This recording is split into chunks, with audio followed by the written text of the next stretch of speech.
Виталий Лалитин 1989 онд Красноярск хотод мэндэлсэн. Түүний эцэг нь холын тээвэрт явдаг байсан бөгөөд тэрээр айлын 3 хүүхдийн нэг нь. Виталий хүүхэд байхдаа чөлөөт бүхий спортоор хичээлдэг байсан. Гэтэл муу дасгалжуулагч байсан учраас түүний бүхий сонирхол нь буурсан байна. Ингээд түүний том ах гар барилдааны спортод оруулсан. Анхны жим, анхны спорт маш чухал байдаг. Ийм учраас Гоку жимийн найрсаг хамт олон хүүхэд залуучуудад урамшуулал, хяндрал зарлан 11 жимд бокс, кроссфит, йога, сакста жим та бүхэнд санал болгож байна. Хамтдаа хичээлцгээе. Виталий Лалитин чөлөөт бүх шиг гүүж харайж эцэж цуцахгүй спорт байна гэж бодон гар барилдааны спортод дуртай болсон байдаг. Виталий 2 сар хичээллээд тэрээр шууд тэмцээнд оролцсон төрүүлжээ. Үүний дараа өсвөрийн улсын аваргад орсон Виталий нэлээд хоогоор буюу 9 дугаар байр эзэлсэн. Дараа жил нь ахин оролцож 8 дугаар байранд орсон. Энэ үед Виталигийн урам хугарч түүнд бүгдийг орхимоор санагджээ. Ингээд л орхицсон болвол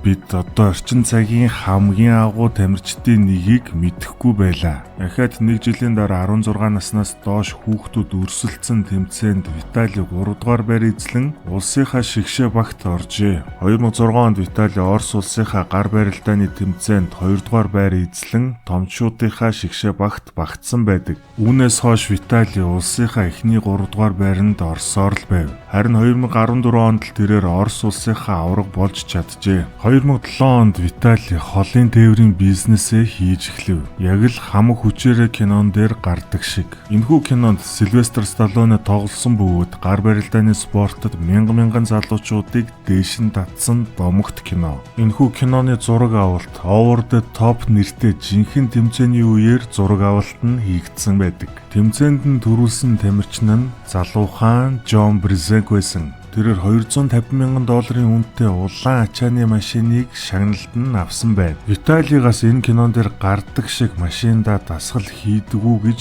байнга асуудаг. Мэдээж тэрээр хийдэггүй бөгөөд холын тээвэрт явах зүгээр түүний хүүхэд насны мөрөөдөл байсан гэжээ. Over the Top киноноос болоод ч юм уу ер нь гар барилдааны тамирчид том оврын машинуудтай холбоотой юм шиг санагддаг. Манай Монголд хуучны 30 машины жолоочд авраг том шуутай байсан гэдэг. 15-16 онуудад Виталий бүр бэлтгэлээ хайж тээвэртээ илүү анхаарч байсан. Гэхдээ тэрээр Европын авраг болох үед нь нэг л удаа бэлтгэл хийгээд төрүүлсэн. Мөн дэлхийн аваргад бас тээвэрт явж ирчээд бас л нэг бэлтгэл хийчээд төрүүлсэн байдаг. Тэрээр дугуй солих, засварын ажил хийхдээ айлуулах, гар дээрээ ачаалал авдаг байсан. Өөрөөр хэлбэл амарчлах биш, айлуулах, хөндрүүлж засварын ажлаа хийдэг байжээ. 2019 онд дэлхийн хамгийн шилдэг 8 тамирчин хэн нэлүүгээ үзэхээр болов. Энэ нь Виталийд өөрийгөө батлах сайхан байлаа. Энэ тэмцээнд Виталий Ливан Сагнашвилид ялагдаж 2 дугаар байр эзэлсэн. Энэ үеэс мэрэгжлийн гар барилдаан утгаараа хөгжиж сошиал медиад жирч хүчээ авч эхлэв. Виталий тээврийн компани байгуулж байсан бөгөөд өөрөө тээвэртээ явдаг байсан. Арм рестлинг ирч хүчээ авч эхлэх үед өөрөө тээвэртээ явахаа болон компанийнхаа удирдах албан тушаалд очсон.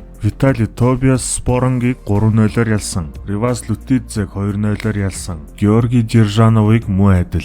Жилийн өмнө Виталий Лалитин Артем Морозовыг 4-2-оор ялсан байдаг. Энэхүү гал гарсан тулааны бичлэгийн линкийг комент хэсэгт үлдээлээ. Хүн болгон үзэх хэрэгтэй. Артем Морозовыг ялснаар тэрээр дэлхийн хамгийн шилдэг 100 гарын гар барилдаанчаар шалгарсан. Түүнд тэрхүү аваргын алтан бэлий бий. Харин баруун гарын бэлий хүнд байдгийг нь та бүхэн сайн мэдэх бах. Тэр хүн гэхэд хэцүү Халк Ливан Сагнашвилид байдаг. 2019 онд Виталий Ливант баруун гараараа 6-0-оор ялагдаж байсан. Маргааш буюу 28-нд Ливан Сагнашвили Виталий Лалитин 2 баруун гараараа үзэх байсан боловч Ливаны бэртлээс болж хойшилсан. Хэрвээ энэ тулаанд Виталий ялсан бол баруун зүүн гараараа дэлхийд цорын ганц авраг болох байлаа. Гэвч тулаан хойшилсан. Ингээд 100 гарын 100-ны тулаан гэж нэрлэгдээд байгаа Девон Ларат Виталий Лалитин 2 хэн нэлүүгээ үзэхээр болсон байна. Яагаад 100-ны тулаан гэж нэрлэгдээд байгаа гэхээр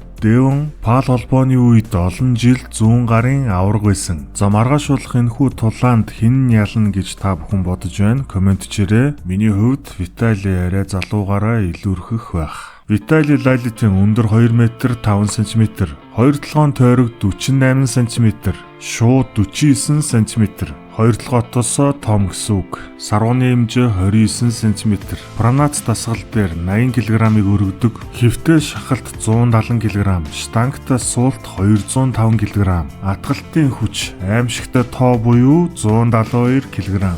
Тэмцээнд бэлтгэхүйээр Витали хоолны дэглэм барьдаг. Өдөрт 5 удаа хооллож аль болох уургаар баялаг хүнс сэргэлдэг. Тэрээр өнөөдрийн байдлаар өөрийн рекордоо эвдэж 147 кг массанд хүрсэн байна. Витали Лалитийн эгэл даруй жирийн нэг хөдөлмөрч тамирчин залуу. Гэхдээ маш их потенциалтай. Түүний өндөр 2 м гарan бөгөөд тэрээр 147 кг-аас дээшээ нэмэх боломж байна. Гар барилтаа харьцангуй урт настай спорт учир Виталид цаашаа 10 жил хөгжих боломж бий. Хамгийн гол нь эрүүл мэнд бэртэл гэмтэлгүй байхад л болно. Машины том дугуйнуудыг нүцгэн гараараа тайлж исэн юм шиг түүний атгалтын хүч гар барилдаанчид дундаа хамгийн хүчтэйдээ ордог. Холын тээвэрт явж том машины эвдрэл дугуй солих гэх мэт ажлыг нүцгэн гараараа хийж багшиг гартай болсон залуу. Ер нь гар барилдаан холын тээвэрт явдаг багшиг гартай залуусын спорт юм шиг. Үүнээс угшилтай байхыг үгүйсэхгүй Монголд ч гэсэн зээл 130 ярддаг мундаг шуу гартай ах нар аав нар зөндөө байдаг. Том машины хатуу өрүүлийг мушгисаар байгаад авраг том шуутай болсон ах нар. Хэрвээ та тийм мундаг шуутай, мундаг гартай хүнийг таньдаг бол энэ бичлэгний доор меншн хийгээрэй. Мөн танд таалагдсан бол лайка шидээрэй. Витали Лалитын 7 хоногт 3 удаа бэлтгэл хийдэг. Тэрээр сүүлийн жилүүдэд бэлтгэлдээ шахалт, суулт, таталт оруулсан. Энэ нь түүнийг сайжруулсан гэж ярьдаг. Харин Дэвин Ларат эсрэгээр хүчний 3 дасгалд ач холбогдол өгдөггүй. Хүчний 3 төрлийн дасгал гар барилдаанд хэрэгтэй эсхийг маргааш үзье. Маш их сонирхолтой байх болно. Виталид амжилт хүсээд энэ бичлэгээ өндөрлөе. Түр баяртай.